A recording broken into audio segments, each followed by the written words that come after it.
Charles2 on Twitter, or Charles Grimmett, or Charles W. Grimmett Jr., depending on what YouTube page you're on. This is actually the Charles Grimmett page. Yeah, I'm here to talk about my last thoughts on the Pistons season. But before we go too much deeper, I just had to say, hey, quick shout to my old buddy.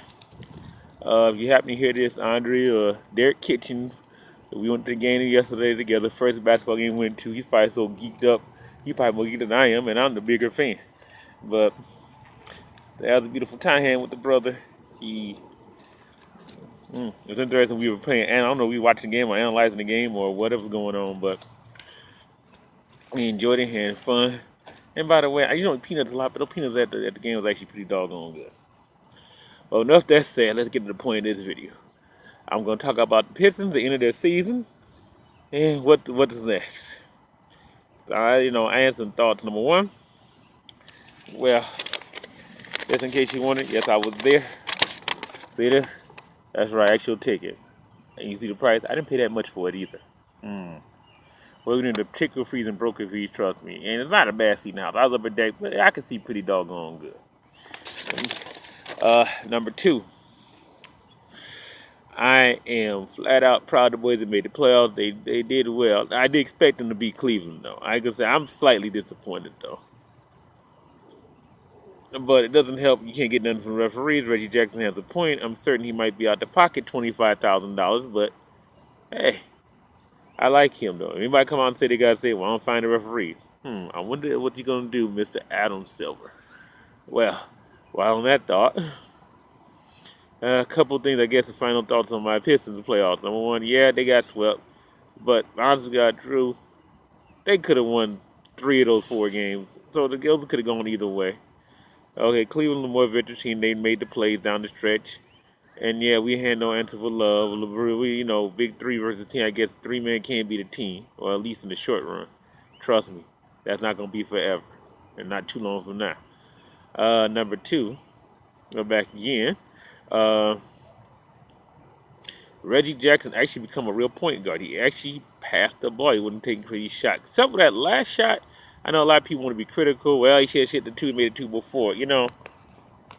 I guess he's been somewhat much aligned to making bad plays, and at some point you figure out that you either go to overtime, be the hero, or the go. At least I say this much. I get the guy Gus for putting it on the line and saying, hey, I'm going for the win. We ain't going to play these boys. I don't know we got enough to beat them overtime and whatever else, so let's go for it now. All right. I can't be mad at him. But as a coach, I'd be like, well, man, go for the 2, get it tied up, especially you got the whole lane open like that. As a player, I probably, depending on what point, maybe now I might go for the 3. I don't know. It might be split. Literally, I might have to feel it, literally. But if I see open like that, heck, we go for OT. I ain't worried about it. I ain't really, I don't know. To be honest with you, that's a tough call. Now, I told you, I'm kind of splitting hairs on that one.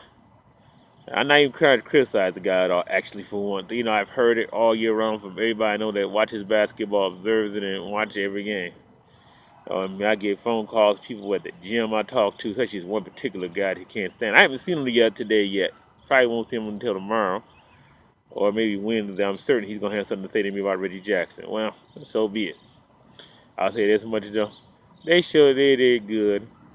A little disappointing, the losses in 4 games, but okay. Going forward, like I said, they probably need a taller or more physical backup point guard. Steve Blake ain't getting it done.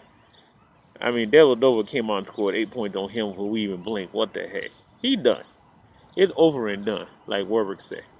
Former running back, Atlanta Falcons, just in case you wonder, Florida State University.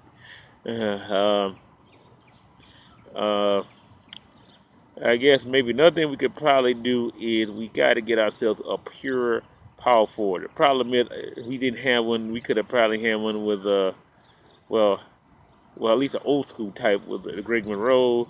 But Van Gundy had to make that move to get some open the floor up. Okay, fine, understand that.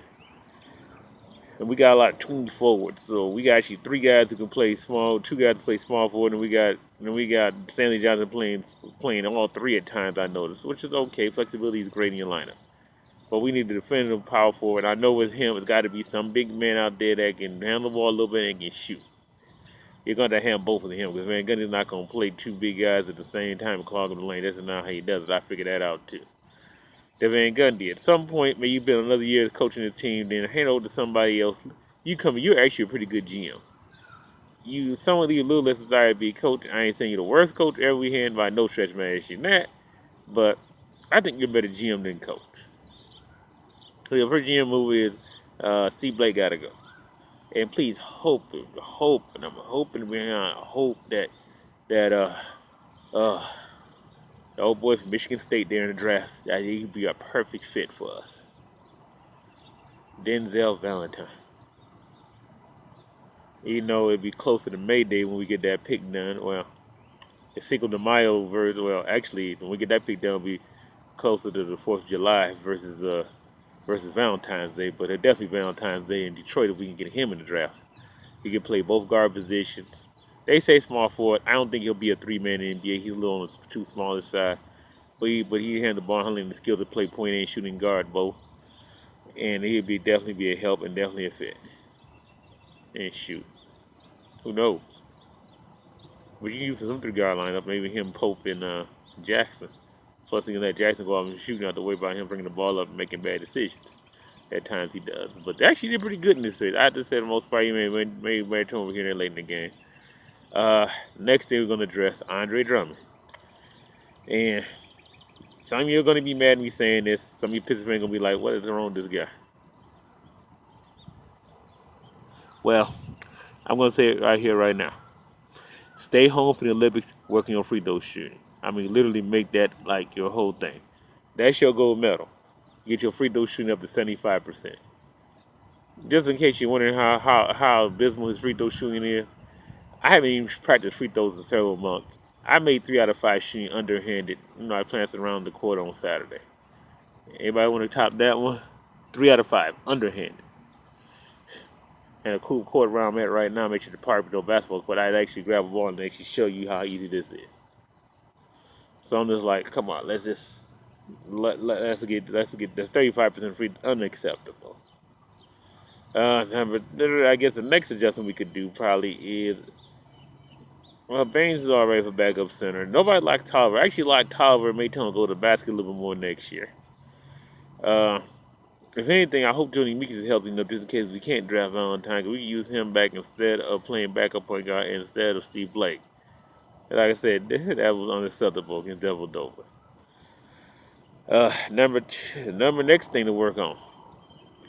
The whole defense as a whole. Other than Caldwell Pope and Stanley Johnson and sometime Drummond, we need to play some defense. Effort. I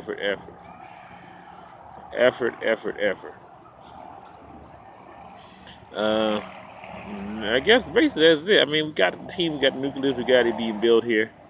I believe we can actually get it done at some point, somewhere along the line. And in case you're wondering, yeah, I don't think we need another big name guy. I said maybe a middle row, maybe I said a true a somewhat good ball handling, shooting power forward. Or you can find the only center in the league that actually could play with Drummond at the same time would be DeMarcus Cousins. Anybody got an idea how to pull that one off? Let me know. I would like that trade. While he's scoring us now, we'll be almost unstoppable. Especially get Drummond to shoot 70% from the line, which should be pretty possible next year. I guess that's basically about it. Anybody got any thoughts? Feel free to say on the page. But no criticism, Reggie Jackson. What would you done? You thought you could probably win the game. You've been criticized all year. I think you might try to be a hero too. Well, that's it, people. That's my last thought. Peace out.